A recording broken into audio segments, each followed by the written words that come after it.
فیروزه بانوی قندی باباش نوش جان کن. هزار رحمت. این به خاطری بابای قنده، به خاطری اکای شورا جان. این مرا گوش کرد کلمه رو. یادم خطا کار میگیری، یادم خطا میگوی ما ترکم.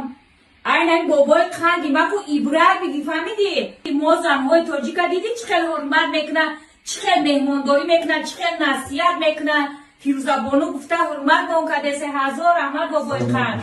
تو میخیزی چون چی میگوی مورا خیلی نحرمتی نکن. چی مورا خیلی نحرمتی میکنی؟ نمیخیلی یاد بگی حرمت کردنی زنه چقدر زنهای تاجیک حرمت میکنن. نمیخیلی حرمت یک از گپ با شما عبرت بگیره. فهمیدی مرا؟ گپ هر خیل گپ نگو. ما ترکای آخی آخی چه ترک میگیره آوا؟ اختا ترک میگیری ها؟ ما ترکای آخی ترک ما تاجیکیم فهمیدی؟ ما تاجیکیم با تاجیکستان زنده ایم. اختا ترک نگی فهمیدی؟ یعنی سخن کرد این فیروزه